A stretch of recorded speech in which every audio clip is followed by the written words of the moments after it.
The Lord be with you. And with your spirit. A reading from the Holy Gospel according to John. Glory to you, Lord. Jesus went off to the other side of the Sea of Galilee, of Tiberias, and a large crowd followed him, impressed by the signs that he gave by curing the sick. Jesus climbed the hillside and sat down there with his disciples. It was shortly before the Jewish feast of Passover. Looking up, Jesus saw the crowds approaching and said to Philip, "Where can we buy some bread for these people to eat?" He only said this to test Philip. He knew himself exactly what he was going to do. Philip answered, 200 denarii would only buy enough to give them a small piece each. One of the disciples, Andrew, Simon Peter's brother, said, "There is a small boy here with 5 barley loaves and 2 fish. But what is that between so many?" Jesus said to them, "Make the people sit down." There was plenty of grass there, and as many as 5,000 men sat down. Then Jesus took the loaves and gave thanks and gave them out to all who were sitting there. And he did this the same with the fish, giving out as much as was wanted.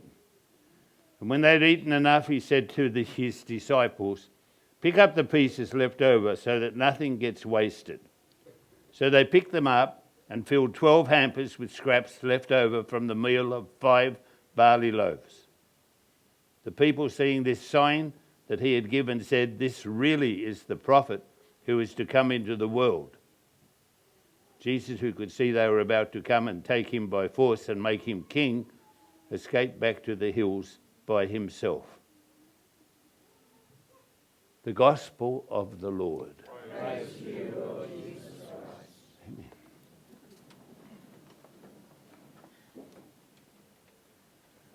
Morning all, blessings to everybody, and really nice to see you. There are 6 accounts of the miracle of the loaves of fishes in the 4 Gospels. There are 2 each in Matthew and Mark, and then 1 in John that we just read, and the other Gospel would have to be Luke.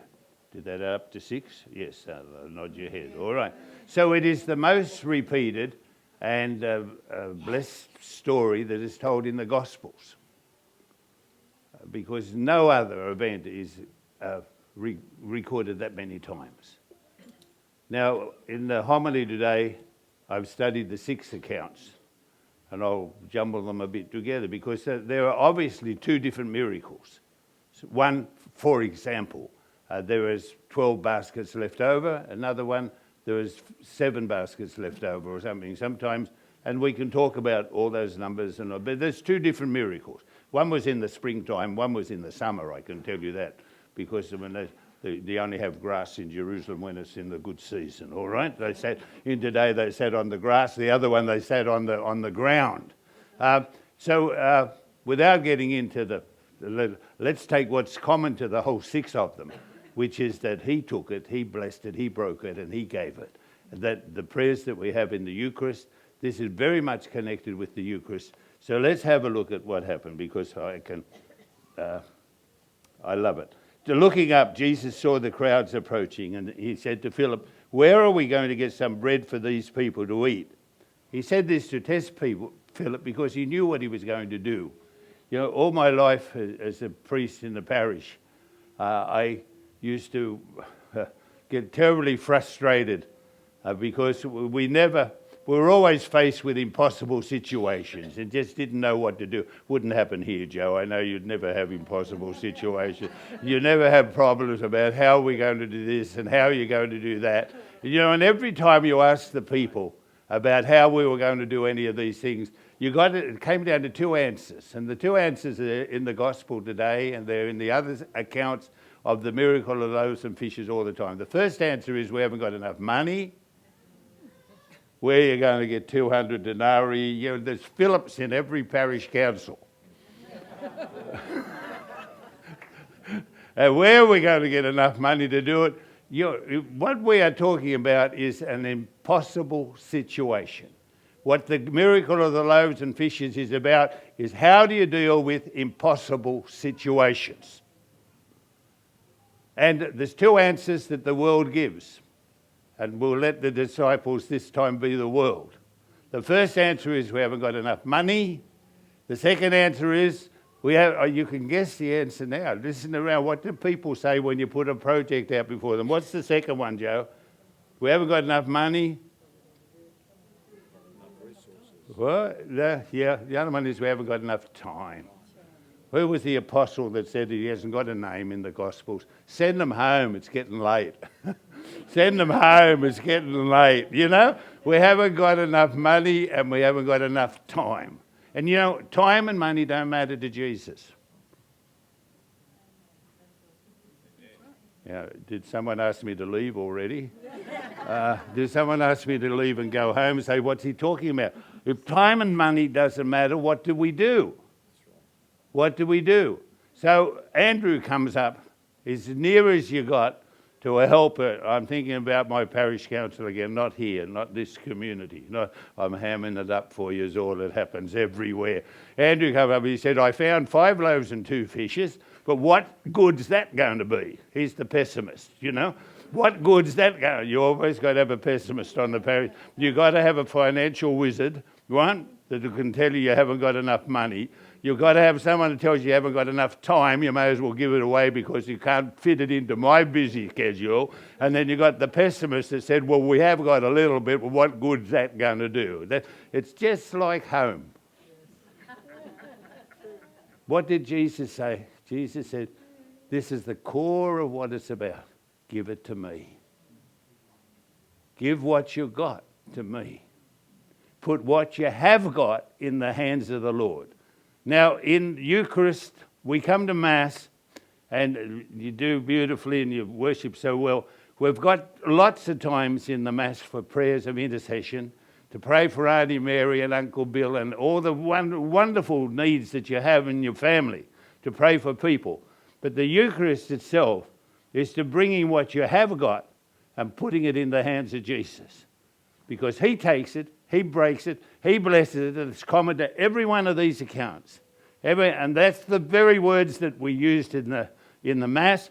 And John relates it here to the Passover. It was shortly before the Feast of Passover, which is the celebration of the Exodus and the celebration of the crossing of the Red Sea and deliverance and all those memories in their life. And Jesus is the new covenant and the new Exodus and the new covenant between God and his people.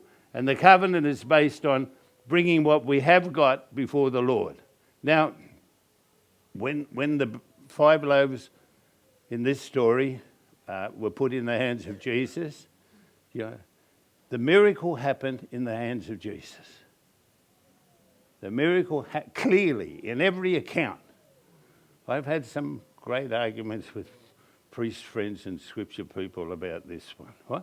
But each of the miracles, of the 2 miracles and the 6 accounts of the 2 miracles, the miracle clearly is happening in the hands of Jesus because he took it, he broke it, he blessed it, and he gave it. In one case, he gave it to the disciples and then they gave it out. And he gave it to 5,000 men. Now, that's not a chauvinist expression, girls. Right? That in those days, the Jews were not allowed to count people. Their descendants would be as numerous as the stars. Remember, David got into trouble for having a census. So what? They were not. So the way they got around it was counting the men, and then you multiply it by a magic figure that would give you the real crowd. In the Catholic Church, you'd multiply it by 3, because there's always 3 times as many women as men in the church. And that happened at the foot of the cross. And it's still happening today. Did you get what I meant by that? Yes. Well, that happened at the foot of the cross. 3 women and 1 man. And it happens today. So it doesn't mean that they only counted the men. It was a way of getting around God's law that they were not allowed to count everybody because God promised they'd be as numerous as the stars. All right. How did we get, that's a little distraction. So there was plenty of grass. That's how I knew it was springtime. And as many as 5,000 men sat down. Then Jesus took the loaves. He gave thanks. That's the word Eucharist. That's what the word is there. That's where we get the word from. He gave thanks. He gave them out to all who were sitting ready. And he did the same with the fish, giving out as much as was wanted. Now, have you ever thought about the leftovers? Have you ever thought about the leftovers? Could you, irreverently, I'd say, and just to stir your mind, Jesus couldn't count? He didn't know when to stop. Why was there more bread and more fish than what was needed? In this case, 12 baskets. They were fishermen. They would have had baskets in the boats. 12 hampers left over. That's a great amount left over. The meaning of that bugged me. Am I allowed to say that in the scriptures for a long time? It just means that if we give the little to the Lord that we got, it's enough. Jesus makes it enough, and more than enough for what we need, what the community needs, and what the whole thing means. If you give him everything, and you don't think that, like Andrew, you think that's so insignificant it wouldn't make any difference at all. But by giving the Lord the little bit you got, there's enough there. Jesus makes it into plenty. Yeah. Jesus makes it into plenty, and not only is there plenty for you, but there's enough left over for the rest of the world. John will go on from here for the next 4 weeks. You will study his teaching, Jesus' teaching on the bread of life. That's the name of your community. That's what your specialty is in your community, and you'll have the wonderful opportunity to go in there. But it starts with the miracle of the loaves and fishes, because all of the evangelists, in the sense of Matthew, Mark, Luke, and John, the 4 evangelists, see that miracle as Jesus being able to, through his sacrificial death on the cross, being able to take our little that we have and to make it into everything. You're always dealing with impossible situations. You have impossible situations in the community, you have impossible situations in the family, you have impossible situations in the church. You never have enough. And you never have enough time, and you never have enough money, and human resources will never fix it. But what will fix it, if you have what you have got, little and all is enough, put it in the hands of Jesus, and he'll make it enough. Amen. The last action was... I put thumbs up at the end. I forgot I was on telly, but...